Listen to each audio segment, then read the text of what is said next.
السلام عليكم ورحمة الله وبركاته. الحمد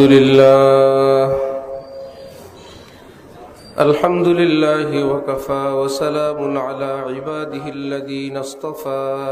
أما بعد فأعوذ بالله من الشيطان الرجيم.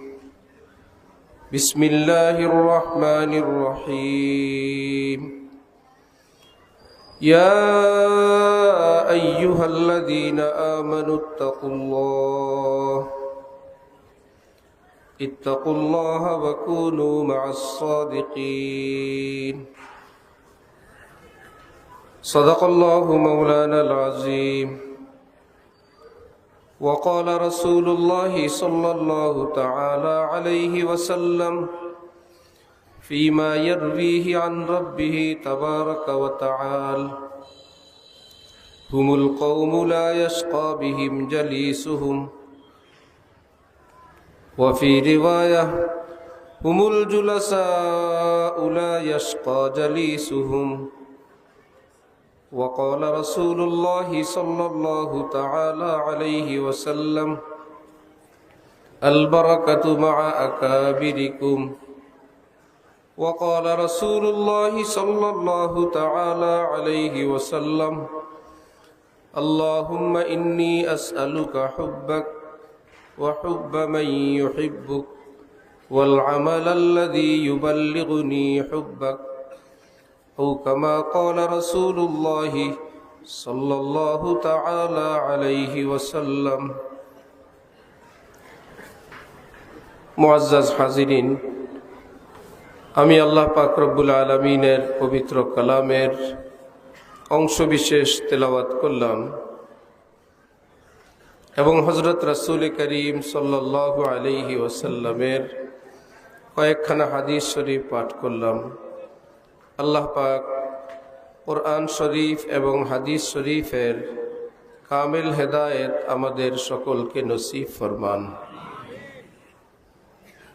কোরআনে পাক এবং হাদিসে পাকের হেদায়েতে নূরে আমাদের জীবনকে, জীবনের প্রতিটি বিষয়কে সুন্দর করার, আলোকিত করার তৌফিক দান করেন।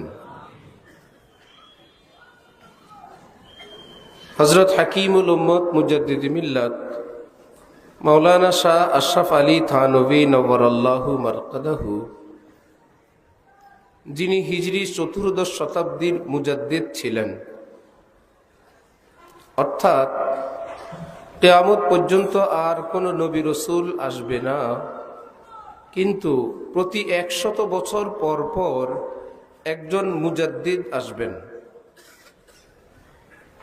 এসে তিনি রাসূল সাল্লাল্লাহু আলাইহি ওয়াসাল্লামের দেওয়া খাঁটি দ্বীন, ইসলাম, সুন্নত, শরীয়তকে উম্মতের সামনে স্পষ্ট আকারে পেশ করবেন। এই 100 বছরের মধ্যে ইসলামের সঙ্গে যত কিছু অনৈসলামিক বস্তু মিশ্রিত হয়ে যায়, যোগ হয়ে যায়, অথবা ইসলামের কোনো গুরুত্বপূর্ণ বিষয় ছুটে যায়, উম্মতের সামনে অতিরিক্ত জিনিসকে পরিষ্কার করে ছুটে যাওয়া বস্তুকে যোগ করে যেমন ইসলাম ছিল তেমন ইসলাম উম্মতের সামনে পেশ করবেন। প্রতি 100 বছরে একজন আসেন। 1400 হিজরির মুজাদ্দিদ ছিলেন হাকিমুল উম্মত মুজাদ্দিদুল মিল্লাত হযরত মাওলানা শাহ আশরাফ আলী থানভী নওয়ারাল্লাহু মারকাদাহু। এই বিষয়ে হযরত আওলাদ রাসূল শেখুল ইসলাম হযরত হুসাইন আহমদ মাদানী রহমতুল্লাহ আলাইকে প্রশ্ন করা হলো, হযরত থানভী কি মুজাদ্দিদ? ওনাদের রাজনৈতিক বিষয় নিয়ে পরস্পর ভিন্ন মত ছিল। প্রশ্নকারী ভাবছিলেন, যেহেতু হাকিমুল উম্মত থানভী এক চিন্তার, হযরত মাদানী ভিন্ন চিন্তার, তাহলে হয়তো মাদানী রহমতুল্লাহ আলাই বিষয়টাকে একটু অন্যভাবে বলবেন। মাদানী তো মাদানী, যার দেহে রাসূল সাল্লাল্লাহু আলাইহি ওয়াসাল্লামের খুন মৌজুদ, যিনি আওলাদ রাসূল, যিনি মুত্তাকি, যিনি আল্লাহওয়ালা, যিনি বস্তু বড় আল্লাহ পাকের ওলি, এইরকম মুখলিসিন মানুষরা এই পৃথিবীতে কশ্চিনকালেও এক পেশ কেটে, সাইড কেটে, ডান বাম করে কথা বলেন না। সেটা যেমনই হোক, তারা হক কথা বলেন। হজরত মাদানী জবাব দিলেন, हाँ इसमें क्या शक है, हजरत इस जमाने के मुजद्दिद है, अल्लाह ताला ने हजरत से दीन का बहुत बड़ा काम लिया है। হজরত হুসাইন আহমদ মাদানী বললেন, এখানে সন্দেহের কি আছে? হিজরি ৪র্দশ শতাব্দীর মুজাদ্দিদ, হাকিমুল উম্মত, মুজাদ্দিদুল মিল্লাত হজরত মাওলানা আশরাফ আলী থানভী উম্মতের অনেক কঠিন সময়ে আল্লাহ পাক হজরতের দ্বারা দ্বীনের মস্ত বড় কাজ নিলেন। আল্লাহ পাক এই সমস্ত আউলিয়াদের চেনার, কদর করার তৌফিক দান করেন। হযরত হাকিমুল উম্মত মুজাদ্দিদুল মিল্লাত মাওলানা আশরাফ আলী থানভী बोलतें, वो जरा सी बात जो हासिल है तसव्वुफ का ये है, যে হক্কানি আল্লাহওয়ালা বুজুর্গানি দিন তাসাউফের কথা বলেন, তাজকিয়ার কথা বলেন, আত্মশুদ্ধির কথা বলেন, সেই লম্বা ওজিফা, মুরাকাবা, অনেক আমল আমি তোমাদেরকে সংক্ষেপে তাসাউফ এবং তাজকিয়া, যেটা কোরআনে পাকে আল্লাহ পাক নবীজিকে ওয়ায়ুযাক্কিহিম বলে আল্লাহ পাক দায়িত্ব দিলেন, হে নবী, আপনার কাজ সাহাবায়ে কেরামকে সহি শুদ্ধ কোরআন তেলাওয়াত শিখানো, আপনার কাজ কোরআনের বিশুদ্ধ মাসআলা বুঝানো, আপনার কাজ এদেরকে হিকমত শিখানো, আপনারই কাজ এদের উপরের ইসলাহের পাশাপাশি এদের বাতিনের ইসলাহ, এদের ইসলাহে নফস অর্থাৎ আত্মশুদ্ধি করবেন। ওয়ায়ুযাক্কিহিম, এই কাজও আপনি করবেন। ইউযাক্কির ফাইল রাসূলুল্লাহ, হিম এর দ্বারা উদ্দেশ্য সাহাবাই কেরাম। আপনি সাহাবাই কেরামকে জাহের বাহ্যিক আমলগুলো ইসলাহের সাথে সাথে তাদের বাতেনকেও পরিশুদ্ধ করবেন, এটা আপনার দায়িত্ব। সেই তাজকিয়া পরবর্তীতে এটা তাসাউফের নামে আমাদের ভারতবর্ষ সহ আরব বিশ্বে কেউ ইহসান বলেন, কেউ পীর মুরিদি বলেন, তাসাউফ বলেন। হাকিমুল উম্মত মাওলানা আশরাফ আলী থানভী বলেন, वो जरा सी बात जो हासिल है तसव्वुफ का ये है। আমার ভাইয়েরা, আল্লাহর প্রেম ভালোবাসার এই পথে কথার সার সংক্ষেপ হইল এই, जिस ताअत में सुस्ती महसूस हो, सुस्ती का मुकाबला करके उस ताअत को करे। যে ইবাদত করতে মনে গাফিলতি আসবে, অলসতা আসবে, মন টানবে না, পিছু টানবে, কষ্ট করে ওই অলসতার মোকাবেলা করে, কষ্ট করে ওই আমলটা করে নেওয়া চেষ্টা করব ইনশাআল্লাহ। আমার শায়েখ বাংলাদেশের একজন বিখ্যাত আলেম বুজুর্গ হযরত মাওলানা শাহ আব্দুল মতিন বিন হুসাইন সাহেব দামাত বারাকাতুহুম, ওনার কাছে কেউ ইসলাহি পরামর্শ চান, সেই সুবাদে আমরাও শোনার তৌফিক হয়। কেউ বললেন যে হযরত, ইবাদত করতে মন চায় না। এমনটা আমাদেরও হয়, মন টানে না, এবং না টানাই আসল। কারণ কোরআন শরীফে আল্লাহ পাক রব্বুল আলামিন বলেন, ফাআলহামাহা ফুজুরাহা ওয়া তাকওয়াহা, আমি মানব জাতির মধ্যে ফুজুর অর্থাৎ গুনাহ করার মতন একটা ক্ষমতা, ওয়া তাকওয়াহা গুনাহ থেকে বেঁচে থাকার একটা ক্ষমতা, দুইটাই আমি দিলাম। গুনাহ করার মতন একটা ক্ষমতা, সেটাও কে দিছেন? আল্লাহ। আবার সেটা মোকাবেলা করে বিজয় অর্জন করা, সেই ক্ষমতাটাও কে দিছেন? প্রশ্ন হলো, আগে বললেন কোনটা? ফুজুরের কথা আগে বললেন, নষ্টামির কথা আগে বললেন। হযরত মুসা আলাইহিস সালাম যখন ফেরাউনের বাহিনীর সঙ্গে সর্বশেষ ময়দানে খেলা হবে, যে যার মতন জাদুঘররা আসলো, তারা জিজ্ঞাসা করলো, মুসা তুমি কি আগে শুরু করবা না আমরা? তারা বলল, হযরত মুসাকে তারা বলল, আমরা আগে খেলি। তারা ভাবছিল, আমরা যদি এত বিশাল জাদু এই ব্যক্তির সামনে দেখাই, তাহলে এই ব্যক্তি দ্বিতীয়বার খেলা শুরু করতে পারবে না, পালায় চলে যাবে। আল্লাহ পাকের হিকমত ছিল, আমার মুসা নবীর লাঠি ছাড়ার পর এ যদি মাঠ খালি থাকে কি খাবে? আগে আল্লাহ খাওয়ার ব্যবস্থা করছেন। যদি হযরত মুসা খেলতেন আগে, উনি আগে লাঠি ছাড়তেন, মাঠে কি কিছু আছে না? তখন খালি। খালি মাটি কি খাবে? আল্লাহ পাক কদের মুখ দিয়ে বলেছেন, হুজুর আমরা আগে খেলি। হযরত মুসা বললেন, খুব ভালো, একদম জাদুঘররা জাদু দিয়ে সাপ দিয়ে মাঠ ঘুরে ফেলছে। এইবার আল্লাহ পাক বলেন, হ্যাঁ মুসা, তোমার লাঠির খাবারের ব্যবস্থা হয়েছে। है शौक और ज़ब्ते शौक में दिन रात कश्मकश, मैं दिल को दिल हो दिल मुझको मैं हो दिल को परेशान किए हुए। হযরত থানবী যে বলছেন যে মনের বিরুদ্ধাচরণ করে ওই কাজটা করে নিব, এটা কুদরত। মাহফিল আসতে নিলে মনের মধ্যে আওয়াজ, জীবনে কত মাহফিল শুনছ, সেগুলো আমল করলেই তো হয়। আবার যদি একটু দেরি হয়ে যায়, আবার মনের মধ্যে আওয়াজ, এই 11টা বাজে, ফজর পড়া লাগবে না? বাপরে, কত বড় চিন্তা! 10:30 বাজে, বাড়ি যেতে যেতে সময় লাগবে না? ফজর পড়া লাগবে না? ওয়াজ শুনলে হবে? এই ওয়াসওয়াসাটা ইবলিস দেয়। অথচ বিশ্বকাপ খেলা যখন হয়েছিল তখন কি ফজরের কথা মনে ছিল? 12টাই কি, 2টাই কি, 3টাই কি, তখন আর ফজরের টেনশন নাই। হ্যাঁ, ওয়াজে যদি 10টা 11টা বাজে, হুজুররা ওয়াজ করে, ফজর পড়া লাগবে না? ইবলিস এরকম কালারিং করে ওয়াসওয়াসা দেয়। বান্দার কাজ হলো ওই ওয়াসওয়াসা, ওই মনের পিছ টানা, হাকিমুল উম্মত বলেন, সেটার মোকাবেলা করে আমি করব। এবং তিনি আমার শায়েখ বলেন, কোন কর্মচারী যদি অফিসে যায়, তার মন চায় না এই চাকরি করতে, তারপরেও যায়। অফিসে ঠিক মতন যায়, অনেক কষ্টে চাকরিটা করে, একদম মনে চায় না। পুরা মাস যদি চাকরি করে, মালিক কি তাকে বেতন দিবে না? যেহেতু টাইম মতন আসছে, বেতন খারাপ। হাকিমুল উম্মত মুজাদ্দিদুল মিল্লাত হযরত মাওলানা আশরাফ আলী থানভী বলেন, যেই মানুষ নামাজ পড়ে একদম খাঁটি দিলে, তিনিও নামাজের সওয়াব পাবেন। আরেক ব্যক্তি নামাজ পড়ে আল্লাহর অনেক নফস শয়তানের মোকাবেলা করে, অনেক ওয়াসওয়াসা, অনেক খেয়াল, অনেক চিন্তা, সেটার মোকাবেলা করে তিনি নামাজ পড়লেন। আমরা তো মনে করি এই ব্যক্তির নামাজ হয় নাই। এত চিন্তা নামাজের মধ্যে আসলে কি নামাজ হয়? হাকিমুল উম্মত মাওলানা থানভী বলেন, যিনি খুব বিনা কষ্টে নামাজ পড়লেন, আল্লাহ পাক তাকে নামাজের পুণ্য সওয়াব দান করবেন। যিনি কষ্ট করলেন, নফসের সঙ্গে খেয়াল আসে, কুচিন্তা আসে, আবার সেটাকে সরাইয়া দেন, আবার নামাজের মধ্যে আসেন, আবার সরান, আবার নামাজের শেষে চিন্তা করেন, ওফো কি নামাজ পড়লাম, এত সব কুচিন্তা আমাকে ঘিরে রাখলো। হাকিমুল উম্মত মাওলানা থানভীর মতন এত বড় আলেম, এত বড় বুজুর্গ, এত বড় মুহাদ্দিস, এত বড় মুফাসসির, এত বড় মুজাদ্দিদ, তিনি বলেন ওই মনের ওয়াসওয়াসাওয়ালাকে আল্লাহ পাক নামাজের সওয়াবও দান করবেন, নফস শয়তানের সঙ্গে যুদ্ধ করার আলাদা পুরস্কারও দান করবেন। কি ব্যাপার? হযরত বলেন, তোমার বাড়িতে যদি 2 জন মেহমান আসলো, তোমার বন্ধু দাওয়াতে আসলো, একজন আসলে ইস্ত্রি করা সুন্দর জামা কাপড় পরে, ওকে বসেন বন্ধু, আপনার জন্য চা বিস্কুটের ব্যবস্থা। পরপরই একজন আসছে রক্তাক্ত অবস্থায়। কি ব্যাপার?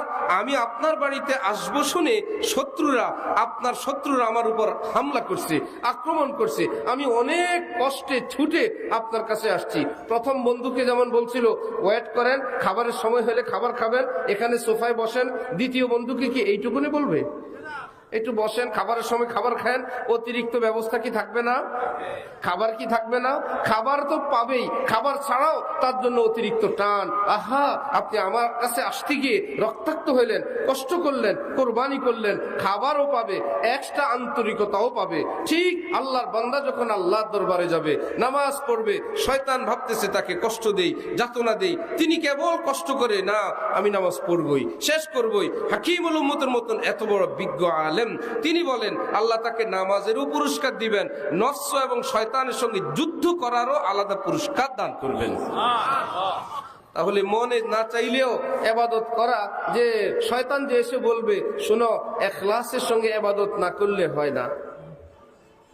যেমন কেউ যদি তওবা করতে চায়, শয়তান এসে তাকে ওয়াসওয়াসা দেয়, তওবা অর্থ গুনাহ থেকে একদম মুক্তি চাওয়া আল্লাহ পাকের কাছে, তুমি আর গুনাহ করবা না। তুমি যে এই ওয়াদা আল্লাহর সঙ্গে করবা, বাকি জীবন এই তওবার উপর থাকতে পারবা কি না ভেবে চিন্তে ওয়াদা করো। ফতোয়া হইল ইবলিসের। এই বুদ্ধিকার এতদিন গুনায় ছিলা, এখন আল্লাহকে বলবো আমি আর করব না। যদি করো তাহলে আল্লাহর সঙ্গে ওয়াদা ভঙ্গ হইল, গুনাহও হইল, আল্লাহর সঙ্গে ওয়াদা ভঙ্গ হইল। চিন্তা ভাবনা করে তারপরে তওবা করো। যেমন অনেক মুসলমান হজ করে না, কি ব্যাপার, হুজুর এখনো চাকরি বাকি আছে, হুজুর এখনো ছেলে বিয়া বাকি আছে, মেয়ের বিয়া বাকি আছে, এখনো ঘরের কাজ বাকি আছে, এই জন্য হজ করে না। এইরকম বহু লোক অপেক্ষায় ছিল, হজের আগেই মৃত্যু হয়ে গেছে। শয়তান একটা বাহানা দিয়ে, উসিলা দিয়ে বিলম্বিত করলো। হযরত ওয়ালা আহমদ শায়েখ বলেন, ঠিক আছে, শয়তান যে বলল তওবা করবা, একদম মৃত্যু পর্যন্ত তওবার উপর যদি অটল থাকতে পারো তওবা করো। তওবা হলো আত্মার খোরাক, এটাকে দেহ দিয়ে বুঝাও। এক ব্যক্তি 3 দিন 4 দিন 5 দিন উপবাস, ক্ষুধার্ত, খাবারের কোনো ব্যবস্থা নাই, কেউ তার সামনে 1 প্লেট খাবার দিল। এবার ইবলিসের ফতোয়া নিয়ে আসেন, এতদিন খাবার খাও নাই, হঠাৎ 1 প্লেট খাওয়া খাইবা, সামনের দিকে খাবার গ্যারান্টি আছে কিনা, খায়া লাভ নেই, ঠিক না?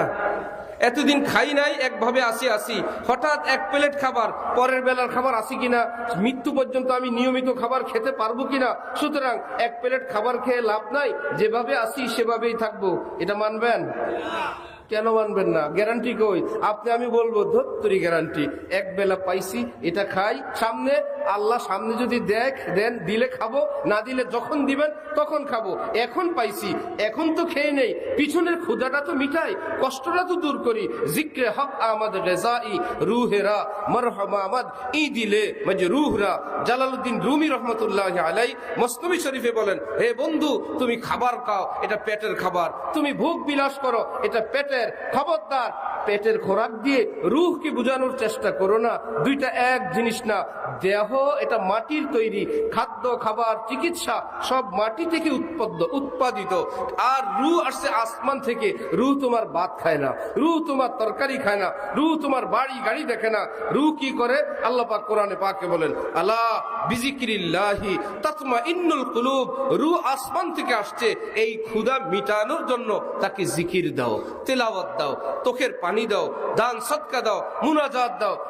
এইটা যদি রুহ পায় তাহলে রুহ তাজা হবে, সুস্থ হবে। তাহলে দেহের খোরাক না পাওয়ার পর যদি আমরা খাই, আত্মার খোরাক তওবা করার সুযোগ পাইলে করবো ইনশাআল্লাহ।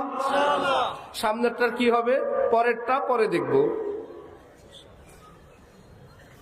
সামনেরটার কি হবে, পরেরটা। হযরত থানবী তো থানবী, মুজাদ্দিদ তো মুজাদ্দিদ। তিনি বলেন, আমি তোমাদেরকে আরো সহজে বুঝাই। একজন এশার নামাজ পড়বে, উজু নাই, তাহলে উজু যে করবে এটা কি মৃত্যু পর্যন্তের জন্য করবে? উজু করে আর নিয়ত করে কি কখন জানি ভাঙ্গে, এবং ভাঙ্গাই স্বাভাবিক, অ্যাভেলেবেল ব্যাপার। কমপক্ষে ঘুমাইলে ভাঙবে, পেশাব পায়খানা করলে ভাঙবে, ইত্যাদি কারণে ভাঙবে। এই যে ভাঙ্গার আশঙ্কা আমার আপনার সামনে বিদ্যমান, এবং নিশ্চিত ভেঙ্গেও যাবে। এইরকম নিশ্চিত ভেঙ্গে যাবে, এইরকম এলেম থাকার পরেও 4 ফরজ আদায় করে যদি কেউ উজু করি, উজু হবে কিনা? উজু করে তিনি নামাজ পড়লেন, এশার নামাজ। এশার নামাজের পর ছোট ইস্তিনজা গেছেন, ওয়াশরুম থেকে আসার পর এখন উজু ভেঙে গেল। এখন কি বলা যাবে এই যে আপনার উজুটা ভাঙলো, এটাই প্রমাণ করে একটু আগের উজু হয় নাই? বলা যাবে? উজু ভাঙলে পিছনের উজু হয় নাই, এটা কি প্রমাণ করবে? ভাই তখনকার উজু ঠিক ছিল, আমার নামাজ রোজা সহি হয়ে গেছে, এখন উজু ভাঙছে, এখন কি হবে? আবার করলে আবার হবে। নাচিত কর সকে নফস কে পহলুয়া কো তো ইউं হাত পাও ভি ঢিলে না ডালে, আরে উসসে কুश्ती तो है उम्र भर की, कभी वो दबा ले कभी तू दबा ले, ये रिश्ता मोहब्बत का कायम ही रखे, जो 100 बार टूटे तो 100 बार जुड़े। हजरत थानवीর খলিফা খাজা আজিজুল হাসান মজজুব বলেন, হে বন্ধু, আল্লাহর সঙ্গে তোমার এই বন্ধন, এটা যদি শয়তানকে তুমি পরাজিত করতে নাও পারো, কিন্তু শয়তানের হাতে পরাজিত হয়ে হাত পা ছেড়ে দিও না যে আমি আর পারলাম না। কারণ তার সঙ্গে যুদ্ধ তোমার মৃত্যু পর্যন্ত। এটা কোনো গেমসের খেলা না, এটা কোনো পয়েন্টের খেলা না। আমি গুনাহ করছি 100 বার, সুতরাং তওবা তো 100 বার করা লাগবে। আমি গুনাহ করছি 70 বছর, নেক আমল তো 70 বছর করা লাগবে। আমি গুনাহ করছি 80 বছর, আবার তওবা করে তো 80 বছর ঠিক থাকা লাগবে। আল্লাহর কসম করে বললাম, 50, 60, 70 বছর পুরাটা যদি গুনাহের মধ্যেও যায়, বান্দা যদি একবার খাঁটি তওবা করে, নবীজির হাদিস অনুযায়ী আল্লাহ পাক তার জীবনে সব গুনাহ মাফ করে দিবেন। এখানে কোনো গেমস নাই, সংখ্যা নাই যে এতবার আপনি হারছেন, অতবার জিতলে আপনি জিতবেন। মাত্র এক তওবা, 1 পয়েন্ট। তওবার মধ্যে আল্লাহ পাক এত পয়েন্ট রাখছেন, গুনাহের মধ্যে অত পয়েন্ট নাই। সেই গুনাহ 1000 লক্ষ বারে যদি হয়, নবীজি বলেন আত্তাইবু মিনাজ যামবি কামান লা যামবালা। আরে গুনাহ থেকে তওবাওয়ালা এই ব্যক্তিকে আল্লাহ পাক এতটা নিষ্পাপ বানান যেন তার জীবনে গুনাহ ঘটেই নাই, কোনো চিহ্নই নাই। না অঙ্গ জানে, না আমল নামা জানে, না ফেরেশতা জানে, না জমিন জানে, সকলেই জানতো। আনসাল্লাহু হাফাজাতা, যত ধরনের সংরক্ষণের জায়গা ছিল আল্লাহ পাক সব ভুলে দিবেন। न चित कर सके नफ्स के पहलुओं को तो यूं हाथ पाँव भी ढीले न डाले। নফসের সঙ্গে যদি তুমি জিততে না পারো, পরাজয়ও বরণ করো না। আরে উসসে কুস্তি তো হয় অমর ভর কি, আরে তার সঙ্গে যুদ্ধ তো জীবন ভরের। কবি ও দাবালে কবি তু দাবালে। যদি তার কাছে তুমি পরাজিত হও, তওবা করে তাকে আবার তুমি পরাজিত করো। ये रिश्ता मोहब्बत का कायम ही रखे। আল্লাহর সঙ্গে তোমার সম্পর্ক তো অটুট রাখবে। আমাদের মাহফিলে লাইট জ্বলছে, একটা জায়গায় কি নাই, মূল জায়গা দিয়ে পাওয়ার আসতেছে, আছে কিনা? সেই জায়গাটা কেটে গেলে লাইট জ্বলবে?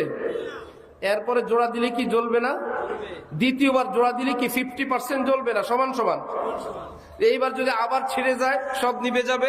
তৃতীয়বার যদি জোড়া দেয়, তাহলে কি বলবে মিস্ত্রিরা এসে, যেহেতু 3 বার ছিঁড়ে গেছে, এখন আর বিদ্যুৎ পুরোটা সাপ্লাই হয় না, অল্প অল্প জোড়া দিলেই পুরাটা জ্বলবে। ঠিক ये रिश्ता मोहब्बत का कायम ही रखे। গুনাহ করার দ্বারা আল্লাহ নারাজ হন, আল্লাহ থেকে দূরে সরে যায়, আল্লাহ অসন্তুষ্ট হন, সম্পর্কের বন্ধন ছিঁড়ে যায়। তওবা করলে আল্লাহ পাক নিজ হাতে সেটা জোড়া লাগায় দেন। এবার যেমনটা তেমন। যদি পরীক্ষা করতে চান, ভুল হওয়ার পর তওবা তো অনেক লম্বা, 2 রাকাত নামাজ তো বেশ লম্বা, উজু করো, নামাজ পড়ো, কান্নাকাটি করো, সেটা তো ভাগ্যবানদের ব্যাপার। যদি মুখ থেকে এইটুকুনও বলা যায় রব্বিগফির ওয়ারহাম, আল্লাহ আমাকে মাফ করেন, রহম করেন, এইটুকুনও বলা যায়। আস্তাগফিরুল্লাহ বাংলায় যদি বলা যায় আল্লাহ আমাকে মাফ করে দেন, 1000 গুনাহ করার পর এইটুকুন যদি শুধু মুখ থেকে উচ্চারণ করা যায়, আল্লাহর কসম মনের মধ্যে আল্লাহর অসন্তুষ্টির যে অন্ধকার ছেয়ে গেছিল, মনের মধ্যে পাথরের মতন ভারী হয়েছিল, শুধু একবার যদি বলেন আল্লাহ মাফ করে দেন, দেখবেন মন থেকে আল্লাহ পাক ওই পাহাড় উঠে নিয়ে গেছেন। সব বাকি না, সব কবরে গেলে না নগদ টের পাবেন। আপনি বলবেন ওফো, অন্তরটা হালকা হয়ে গেছে। আল্লাহ পাক বলেন তওবা আমি শিখিয়ে দেই, এভাবে বলবা রব্বিগফির ওয়ারহাম, হে আমার পালনেওয়ালা আল্লাহ মাফ করে দেন। আমাদের দেশের কোন অপরাধী যার ফাঁসি কার্যকর হওয়ার মতন অপরাধ নিশ্চিতভাবে প্রমাণিত, একজন খুনি কিলার, সে বিচারপতির কাছে কি চায়? যদি যাবজ্জীবন দেয় সে খুশি না? যারা এই লাইন বুঝেন, যার ফাঁসি হবে সে যদি শুনে বিচারপতি আমাকে দয়া করে যাবজ্জীবন দিছে, মানে 14 বছর, সে মিষ্টি বিতরণ করে আর বলে আলহামদুলিল্লাহ আলহামদুলিল্লাহ, অনেক দয়া করছে। আর আল্লাহ আমাদেরকে শিখান তোর জাহান্নাম ওয়াজিব, 100 বার মৃত্যুদণ্ডের চেয়ে আরো মারাত্মক। তুমি যদি আমাকে বলো রব্বিগফির, আল্লাহ আমাকে মাফ করে দেন, আমি শুধু মাফ করব না, সামনে বলো ওয়ারহাম, আল্লাহ শুধু মাফ করেন না, আমার জন্য আপনি জান্নাতুল ফেরদাউস মঞ্জুর করেন। কি বলে? আসামি আদালতে গিয়া দাঁড়ায় বলে জাহাপানা বিচারপতি সাহেব, আমাকে ফাঁসির আসামি, আমাকে মুক্তি দেন, গুলশানে একটা বাড়ি দেন, একটা হেলিকপ্টার কিনে দেন। কি বলে? উনি ফাঁসির আসামি, ওনাকে মাফ করতে বলে, গুলশানে একটা বাড়ি কিনে দিতে বলে, একখান হেলিকপ্টার দিতে বলে। হাসবে না সবাই? একটা হেলিকপ্টার গুলশানের বাড়ির চেয়েও লক্ষ কোটি নেয়ামতে ভরা। ওয়ারহাম, আল্লাহ নিজে শিখিয়ে দেন আমার কাছে মাপ চাও, মাপ চেয়ে বসে থাকবে না, বলো আয় আল্লাহ মাফও করেন, জান্নাতুল ফিরদাউসও দান করেন, আপনার নৈকট্যও দান করেন, আল্লাহ আপনার হাবিবের মোহাব্বতও দান করেন, দুনিয়ার জীবনের নাজ নেয়ামতও দান করেন, মৃত্যু আপনি আপনার মোহাব্বতওয়ালা দান করেন। আয় আল্লাহ জীবনের পরতে পরতে আমি আপনার রহমত চাই। যে এত কঠিন অপরাধী আল্লাহ তাকে শিখিয়ে দিচ্ছেন আমার কাছে মাপ চাও, দুনিয়া আখিরাতে সব নেয়ামত চাও। এই শিখিয়ে দেওয়াই প্রমাণ করে আল্লাহ যে আল্লাহ। এটা কারোর জন্য সম্ভব ছিল না। যদি মুখ খুলে একটু বলা যায় আয় আল্লাহ মাফ করেন, আয় আল্লাহ মাফ করেন, ইনশাআল্লাহ রব্বুল আলামিন এই কান্নাকাটি, এই উচ্চারণকেও কবুল করে নেবেন। তাহলে উজুর সংখ্যা নাই পৃথিবীতে।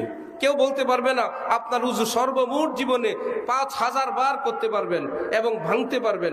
এর অতিরিক্ত উজু যদি আপনি করেন আর হবে না, কারণ আপনি জীবনে বহুত উজু ভাঙছেন। আপনি 10,000 বার, এর বেশি পারবেন না, 1,00,000 বার।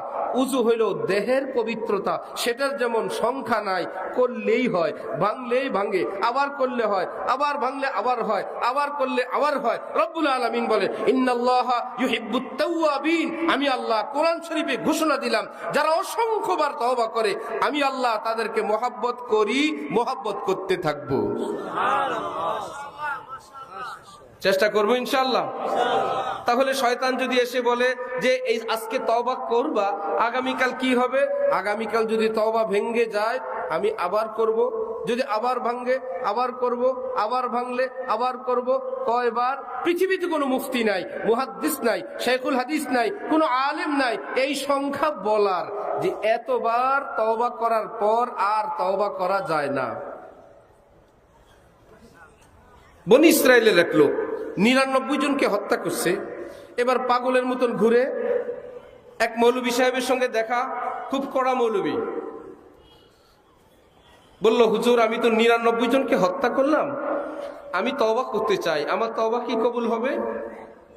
বলল আপনি তওবা করবেন 99 জনকে হত্যা করার পর?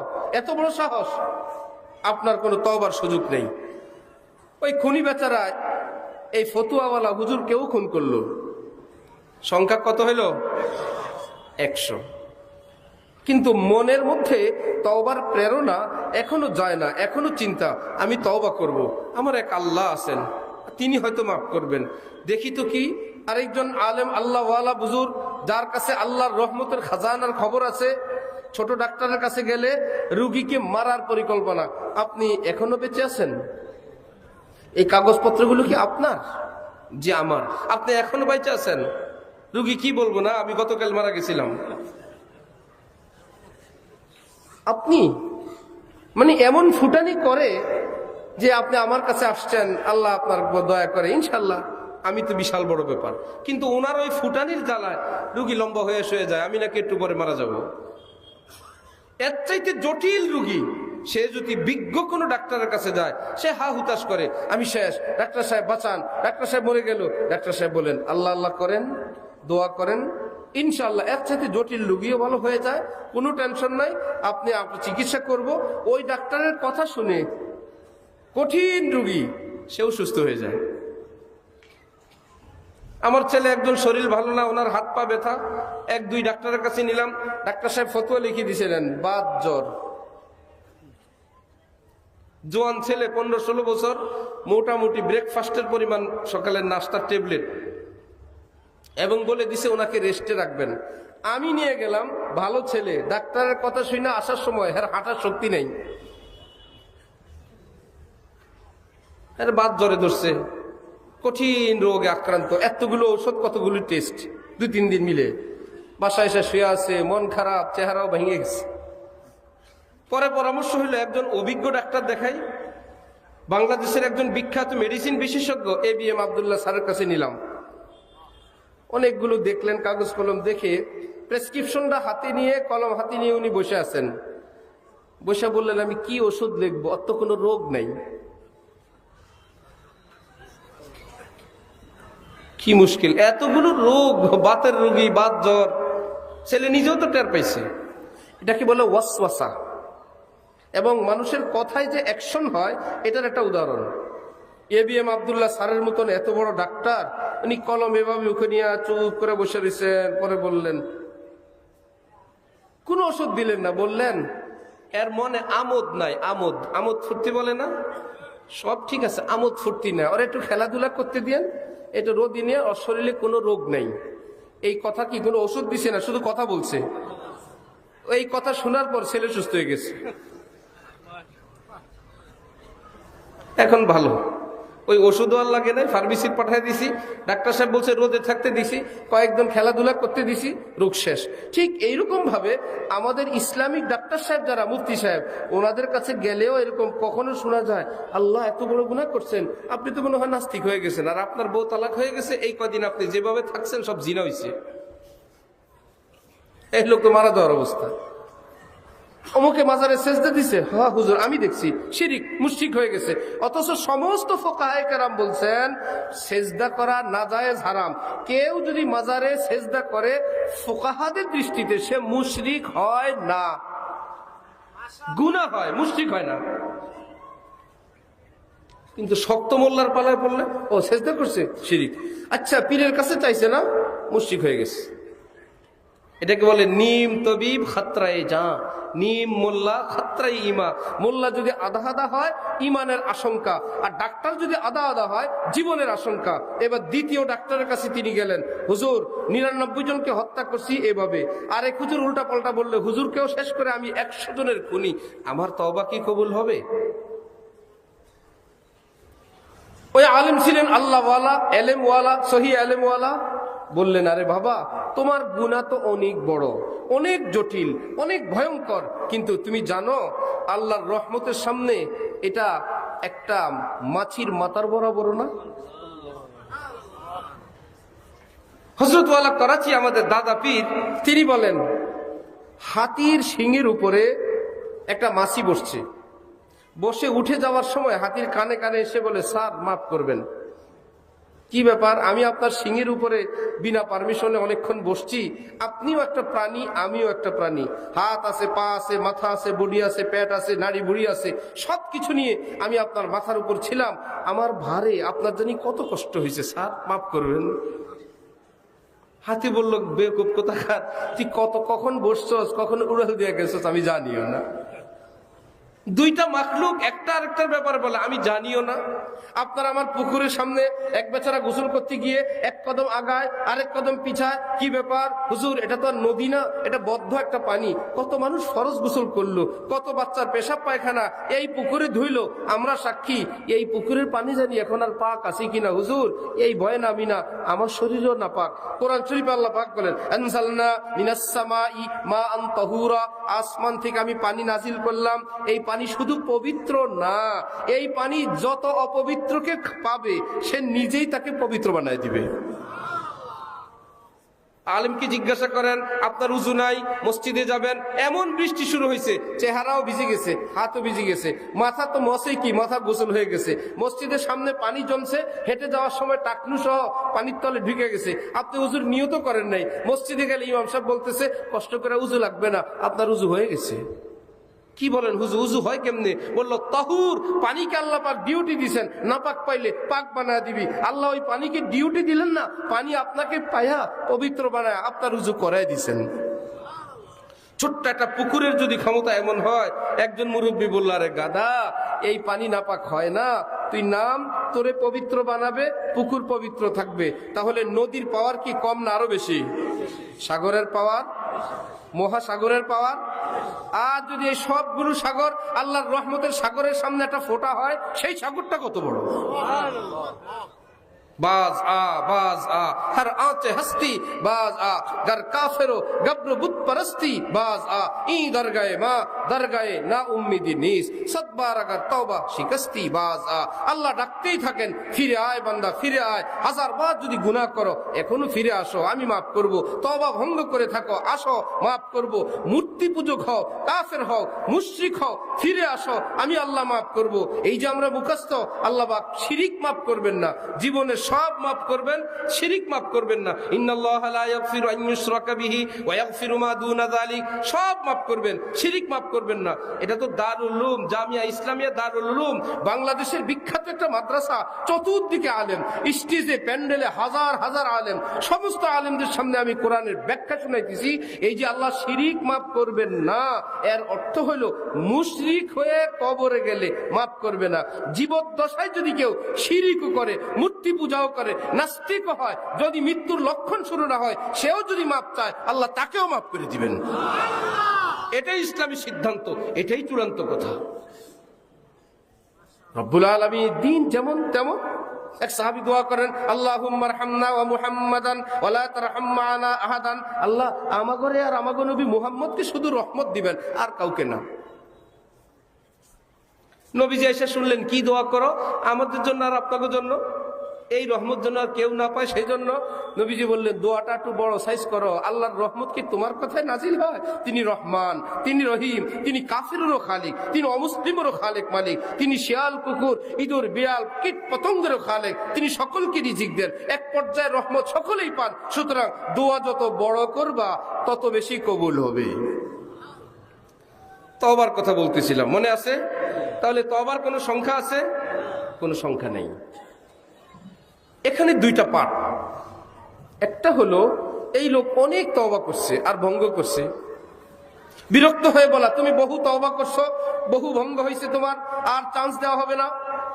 আরেকটা হলো এই লোকটা অনেক চেষ্টা করছে, এখনো সাকসেস হয় নাই, দয়ার দৃষ্টিতে দেখা। আর এটা হলো বিরক্তির দৃষ্টিতে দেখা। বহু ওয়াদা করছো, বহু বলছো করবা না। শেখুল হাদিস জাকারিয়া সাহেব রহমতুল্লাহ আলাই, হযরত ইলিয়াস সাহেব রহমতুল্লাহ আলাই এর ভাতিজা, দাওয়াত ও তবলিগের বর্তমান প্রচলিত যে দাওয়াত ও তবলিগ, এই তবলিগের প্রতিষ্ঠাতা হযরত মাওলানা ইলিয়াস সাহেব, ওনার ভাতিজা হযরত শেখুল হাদিস মাওলানা জাকারিয়া সাহেব। চাচা মুরব্বী এই হিসাবে বড়, এলমে তাকওয়া পরহেজগারিতে ভাতিজা বড়। যেমন হযরত আব্বাস রাদিয়াল্লাহু তাআলা আন নবীজির চাচা, কিন্তু উনি তো সাহাবী, ভাতিজা নবীজি কিন্তু তিনি তো নবী। আবার হযরত আব্বাস বয়সে 2-2.5 বছরের বড়, চাচার দিক থেকে বড়, আবার বয়সেও বড়। নবী তো নবী, আবার বয়স কম। একজন হযরত আব্বাসকে জিজ্ঞাসা করলেন, কে বড়, তুমি বড় না তিনি বড়? এইরকম সুযোগ যদি আমরা পাই, নিজের বড়টা বলে দেই না? আপনাদের দোহাই, আল্লাহর রহমতে আমি বড়। কত সুন্দর করে অহংকার করে আল্লাহর রহমত বলে। আবার হযরত আব্বাস বললেন, হুয়া আকবার ওয়া আনা আসান্নু। আরে যিনি নবী হন তার চেয়ে বড় কেউ হতে পারে? বয়স দিয়ে কেউ বড় হয়?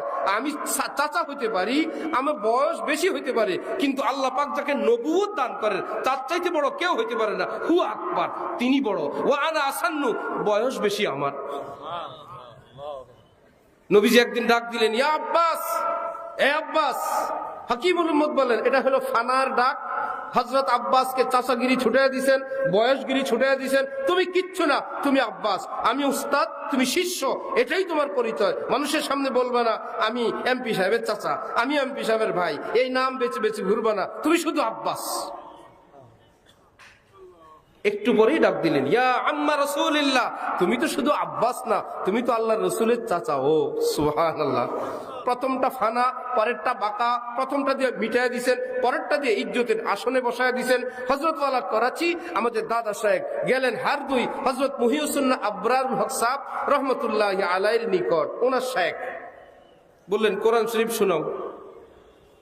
করাচির হযরত, যার মুরিদ সারা দুনিয়ায়, নিজের শায়েখের দরবারে গেলে বললেন কোরআন শরীফ শোনাও। কোরআন শরীফ শুনে টুনে শাহ আবরারুল হক সাহেব বললেন, পাস ভরকা তো হ্যাঁ, আলা দরজে কা নেই। হ্যাঁ হয়ে যায়, ফরজ পরিমাণ শুদ্ধ হয়ে গেছে, অনেক স্পেশাল তেলাওয়াত হয় নাই।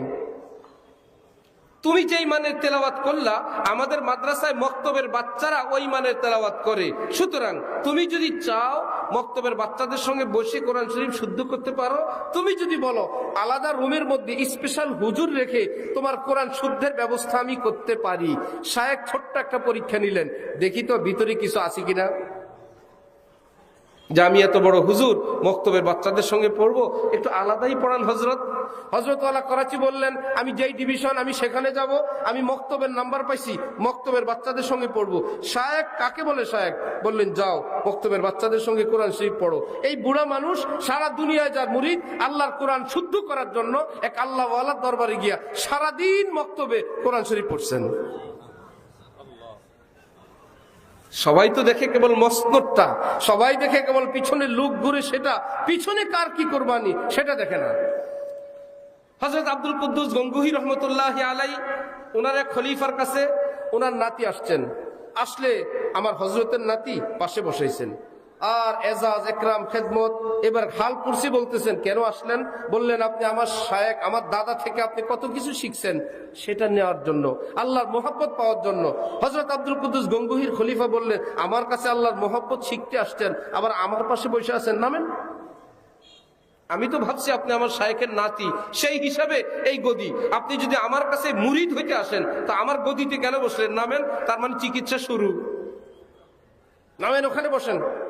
কিছু ওজিফা দিয়ে আস্তা বলে পাঠিয়ে দিচ্ছেন ঘোড়ার ঘরের কাছে। জিকির ওজিফা সগোল চলতেছে তো চলতেছে। খাদেম যে গোবর পরিষ্কার করে ঘোড়ার, তাকে বলল আজকে ময়লা পরিষ্কার করে আসার সময় ওই জিকির আবাদতরত ওই মুসল্লি সাহেবকে হাঁটু দিয়ে একটু খোঁচা দিও তো, কি বলে দেখি। খাদেম বেচারা হালকা আসার সময় খোঁচা দিয়ে আসলে হযরত আব্দুল কুদ্দুস গঙ্গুহির নাতি চোখ উল্টে বলল, না হুয়া গঙ্গু। খোঁচা দেওয়া কারে বলে? আমাদের এলাকা যদি হইতা বুঝাই দিতাম।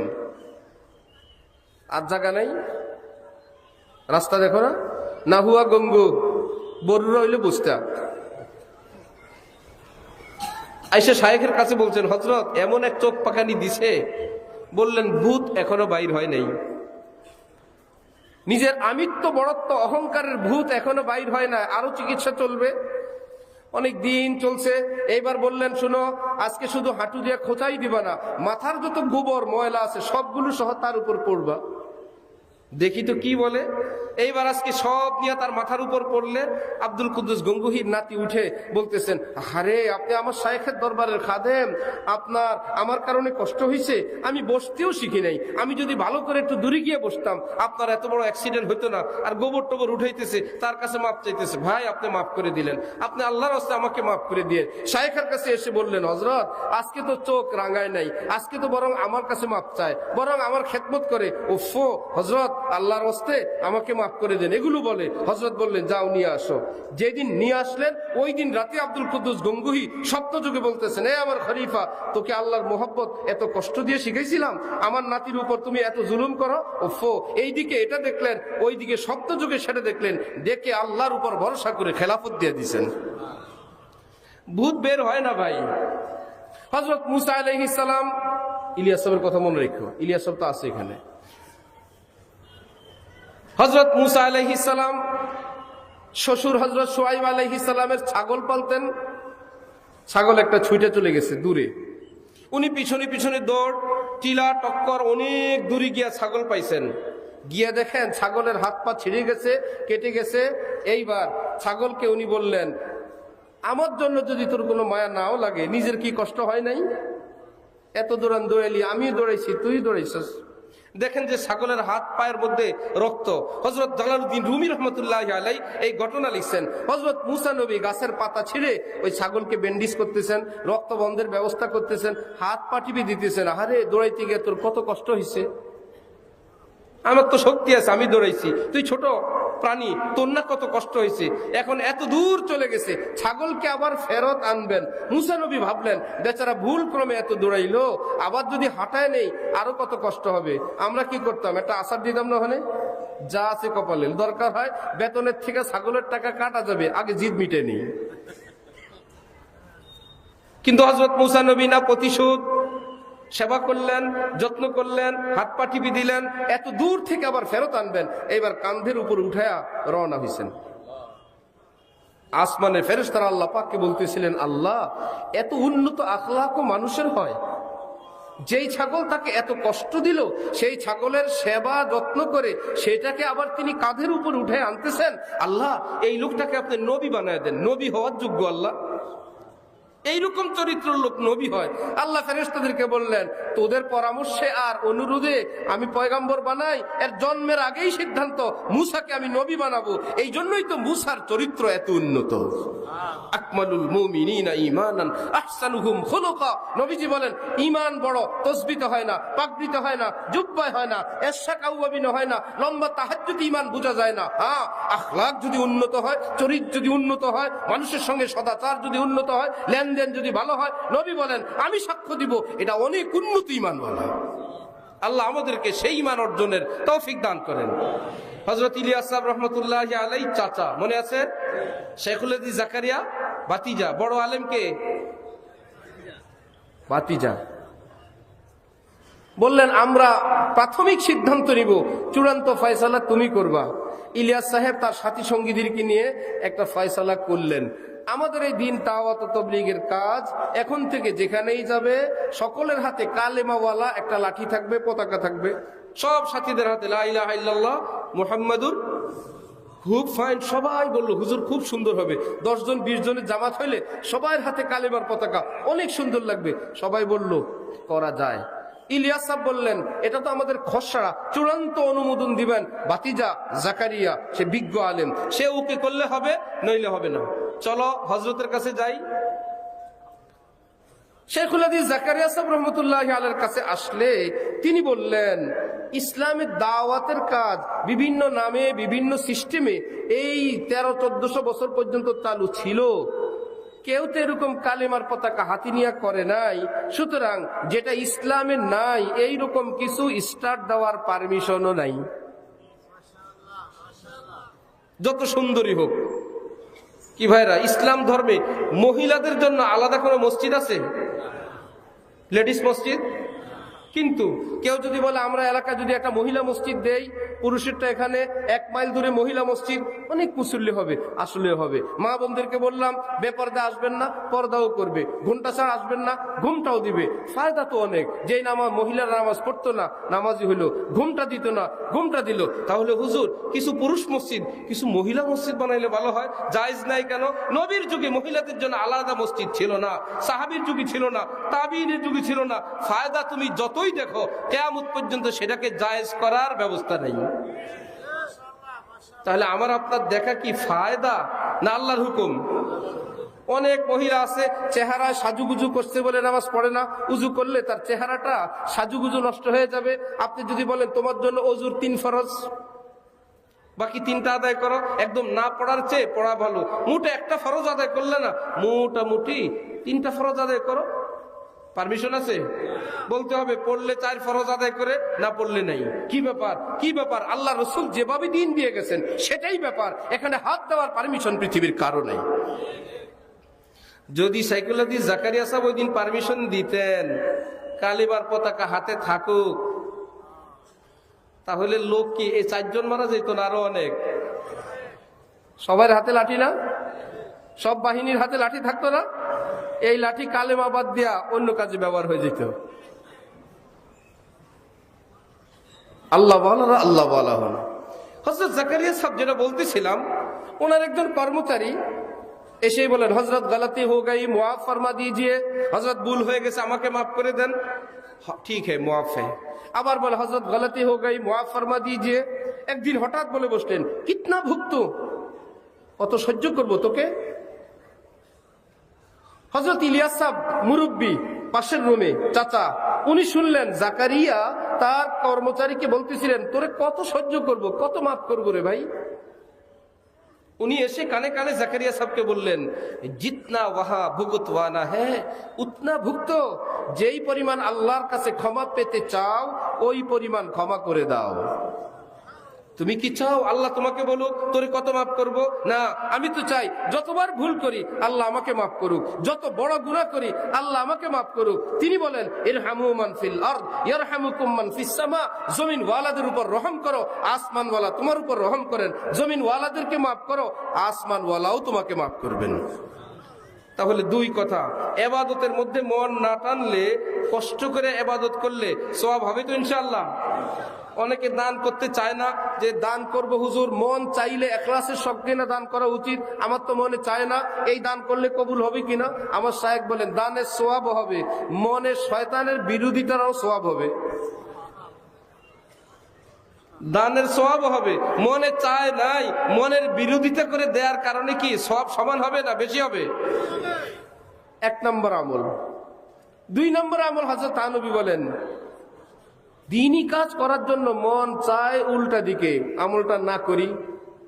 আর গুনাহের কাজ করার জন্য কি প্রথম মনে কি না চায় না, মন চায়,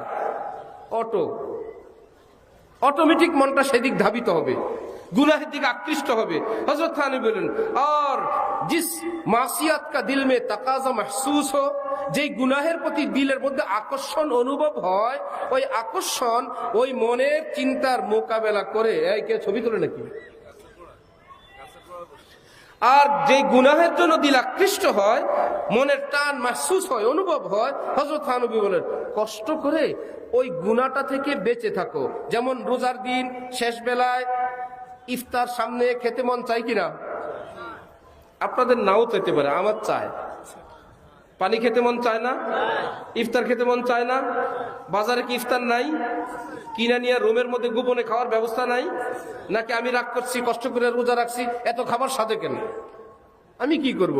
যেমন অনেকে বলেন আমি তো চাই গুনাহ করব না, এত রাস্তাঘাটে মহিলা, আমি কি করব? আমি কি করব? রোজার দিনই তো ইফতারি আছে, আপনি কি করবেন? কষ্ট করে বাঁচেন। ও গুনাহ করার পারমিশন নাই, সুযোগ আছে। ইফতারি আছে, রুম বন্ধ করে খাইতে পারেন, বাথরুমের ভিতরে খুচিত করে নিয়ে খাইতে পারেন। বলে না, जो करता है तू छुप के अहले जहां से, कोई देखता है तुझे आसमां से। আমি দেখ যাই করি না করি, আমার আল্লাহ তো দেখবেন। কষ্ট করে কিছু না খেলে হাজার বার মন যদি চায়ও, সন্ধ্যা পর্যন্ত রোজা রাখলে আল্লাহ পাক বান্দাকে রোজার পূর্ণ পুরস্কার দান করবেন। সেটা কি শুধু রোজায় না, সব ক্ষেত্রে। হযরত ওয়ালা করাচি আমাদের দাদা সাহেব বলেন হিম্মত করা লাগে, কষ্ট করা লাগে, মনের বিরোধিতা করা লাগে। যেমন হযরত সুন্দর এক উদাহরণ দিলেন। একজন দাদা ভাই, উনি শুনতে পাইলেন ওনার দুই নাতি চিড়িয়াখানায় যাবেন। দাদা বয়স্ক, দাদা বললেন আমারে নিয়ে চলো। নাতিরা বললেন তুমি তো একা চলতে পারো না। বললো তোমাদের উপর ভর করে চলবো। দুই নাতি ধরে দাদাকে চিড়িয়াখানায় ঘুরাইতেছে। এর মধ্যে হঠাৎ এলান, রয়্যাল বেঙ্গল টাইগার তার খাঁচার থেকে বের হয়ে গেছে। তাড়াহুড়ার মধ্যে নাতিরা দেখে দাদা নাই। কি ব্যাপার, দাদা কই? আরে দাদা খোঁজার টাইম নেই, আমরা বের হও। তারা দৌড়াদৌড়ি করে বের হয়ে দেখে 100 গজ দূরে দাদা দাঁড়ায় আছে। দাদাকে জিজ্ঞাসা করা হলো আপনি কিভাবে আসলেন? বলল আল্লাহর উপর ভরসা করে একাই চলে আসছি। প্রবেশের সময় আপনার দুইজন লাগে, বের হওয়ার সময় একা। প্রশ্ন, প্রবেশের সময় যে শক্তিটা ছিল, বের হওয়ার সময় কি শক্তি নতুন আসছে না আগেরটাই? আগেরটা না? আগে পারে নাই, এখন পারে। আগে আসলে চেষ্টা করে নাই, হিম্মত করে নাই। প্রাণপণ হিম্মত যদি করে, যত কষ্টে হোক আমি চেষ্টা করব, এটার নাম হিম্মত। মেন মেন মেন মেন করে চেষ্টা করা, এটার নাম হিম্মত না। কোরআনে পাক আল্লাহ পাক বলেন ওয়াল্লাযীনা জাহাদু ফীনা, যাকে দেখি হিম্মত করে প্রাণপণ, আমি গুনাহ করব না, আমি সুদ খাবো না, আমি ঘুষ খাবো না, আমি বেপরদা করব না, আমার ঘরে কোনো হারাম টেলিভিশন চলবে না, প্রাণপণ পাক্কা চেষ্টা করে, আল্লাহ পাক বলেন সে করবে চেষ্টা, আমি আল্লাহ তাকে কামিয়াব বানায় দিব। চেষ্টাই করি না, পাওয়ার কোনো তালাশে নাই, মেন মেন করে।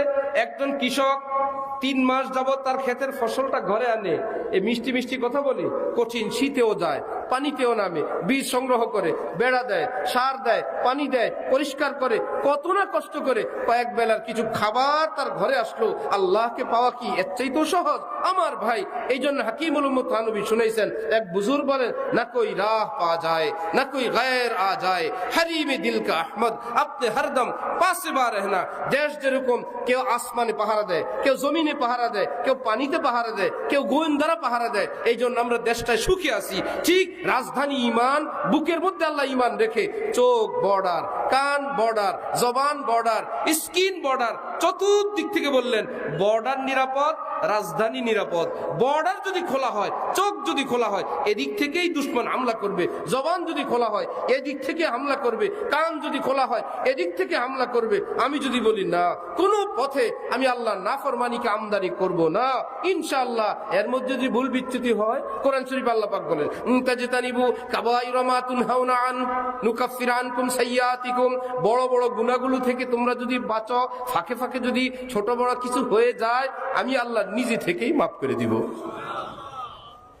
হযরত আমাদের শেখ ভোলার মানুষ, তিনি বলেন আমি আমার শ্বশুরালয়ের দিকে যাচ্ছি, জঙ্গলের ভিতরে একটা মহিলার চিৎকার কান্নাকাটি। কি ব্যাপার? মনে হয় যেন কেউ তাকে আঘাত করে মারে। হযরত বললেন লোকদের কি ব্যাপার? সবাই খুব আরামসে বলতেছে এখানে মা ছেলে থাকে, এই ছেলেটা কিছুদিন পর পর ওই মায়ের উপর জুলুম করে মারে। হযরত বললেন চলেন আমরা যাই, মায়ের মুক্তির ব্যবস্থা করি। ওই লোকেরা বলল আপনি যান হুজুর, আপনি কোত্থেকে আসছেন, আপনি আপনার কাজে যান। এত নিষ্ঠুর কথা আপনারা কেন বলেন?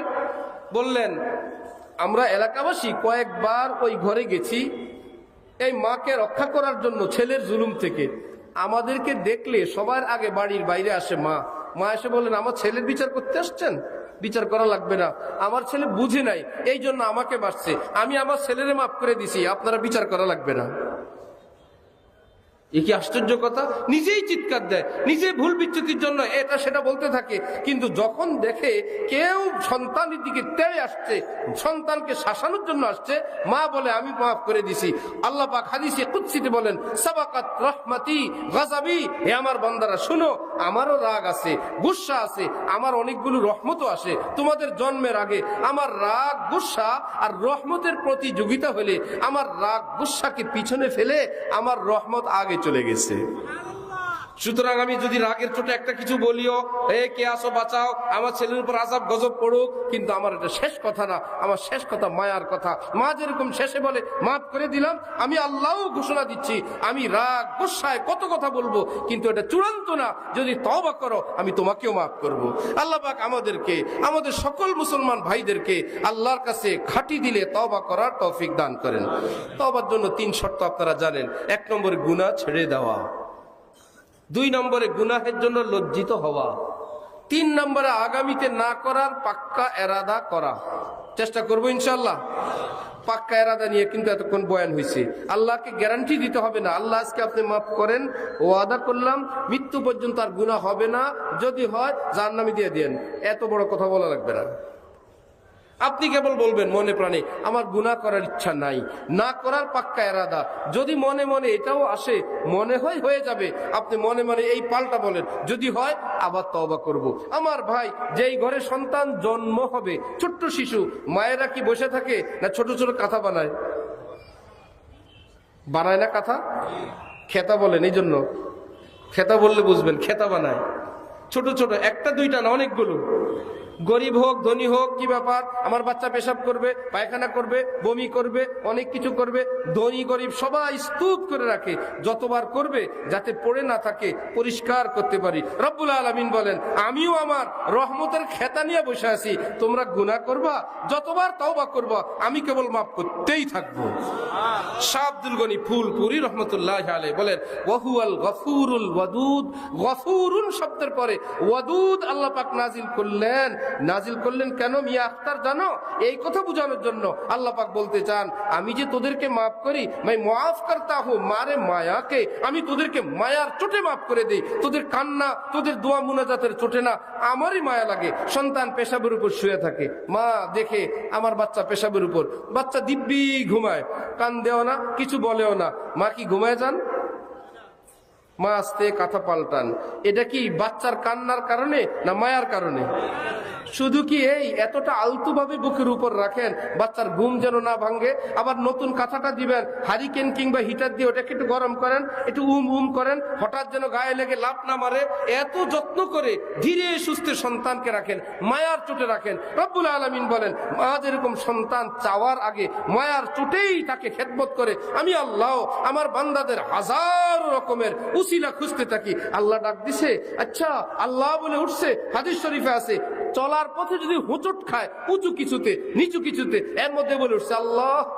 নামাজ নাই, রোজা নাই, ইবাদত নাই, বন্দিগি নাই, কিচ্ছু নাই, কিয়ামতের মাঠে গিয়ে হাজির। একদিন আসার খায়া পড়ার সময় আল্লাহ বলছে, আল্লাহ পাক বলবেন, শুনো আমারে ডাকছিল রে, রাম রাম বলে নাই, আমি ভিতরে ছিলাম বলেই তো আমাকে ডাকছে, আমার বন্দার আর কিচ্ছু নাই, যাও একবার আল্লাহ বলা রসুলের, আমি তাকে মাফ করে দিলাম। কি ব্যাপার? হ্যাঁ, এটাই নিয়ম। মসজিদে নববীতে রওজা শরীফের পাশে বড় অক্ষরে লেখা আছে, শাফাআতি লি আহলিল কাবাইরি মিন উম্মতি, আমার উম্মতের যারা ঈমানওয়ালা কিন্তু কবিরা গুনাহ করে আটকা পড়ে গেছে, আমি নবী ঘোষণা দিচ্ছি কবিরা গুনাহওয়ালাদেরকে আমি সুপারিশ করে জান্নাতে নিয়ে যাব। এই জন্য আমার ভাইয়েরা, 2 আমল, ইবাদত করতে মন চাইবে না, কষ্ট করে আমল করব, চেষ্টা করব ইনশাআল্লাহ। 2 আমল, গুনাহ করতে মন চাইবে, কষ্ট করে গুনাহ থেকে বেঁচে থাকবো। হযরত থানবী বলেন, जिसको ये बात हासिल हो गई उसको फिर कुछ भी जरूरत नहीं। যার এই 2টা কাজ হয়ে গেছে কিচ্ছু লাগবে না। यही बात ताल्लुक में अल्लाह पैदा करने वाली है। এই 2 আমল, কষ্ট করে ইবাদত, কষ্ট করে গুনাহ থেকে বেঁচে থাকা, এই 2টাই তোমাকে আল্লাহ ওয়ালা বানায় দিবেন।